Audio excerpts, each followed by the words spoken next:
هلو ماين شولر. النهارده معادنا مع التقييم الثاني للصف الثاني الاعدادي. يلا بينا نبدا. السؤال الاول شرايب دي زيتس ريشتش، اكتب الجمل صحيحه. طبعا نخلي بالنا ان احنا هنقرا الكلمات الاول ونشوف في النهايه هل موجوده علامه استفهام، نقطه، علامه تعجب، يبقى من خلالها اقدر اعرف انا بتكلم بعمل جمله ولا بعمل سؤال ولا بعمل ايه بالظبط.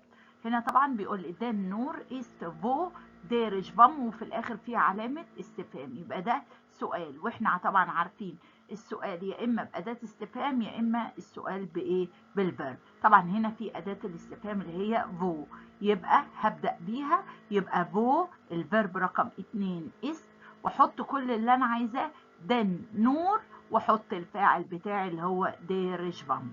السؤال الثاني نيرفوز هير باك إمر إيست، طبعا دي وفي الآخر في نقطة، يبقى هنا جملة أبدأ بالفاعل هير باك الفيرب إيست وأحط إمر يعني دائما نيرفوز. رقم 3 das Notenbuch in der Klasse vergiss die Mathe-Lehrerin، طبعا في الآخر في إيه نقطة، يبقى دي جملة أبدأ بالفاعل، الفاعل بتاعي إيه دي Mathe-Lehrerin مدرسة الرياضة أو الحساب. رقم 2 vergisst. 3 das Notenbuch. 4 in der Klasse. السؤال الثاني أرجنسة أكمل.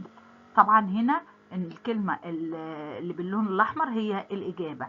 هنا بيقول لي هات ماين انجلش هاف توماس، طبعا هنا هو لما بيبقى عندي نقط أبص على الإجابة. الإجابة هنا توماس، توماس ده شخص عاقل يبقى السؤال عليه بفير.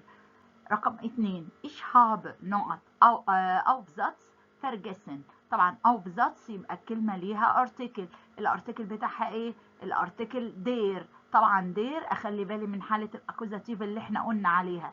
ادي عندي هنا ايش ادي الفاعل، هاب ادي الفعل، يبقى رقم 3 كلمة aufsatz دي عبارة عن مفعول، يبقى الارتكل يتحول من دير لايه لدين.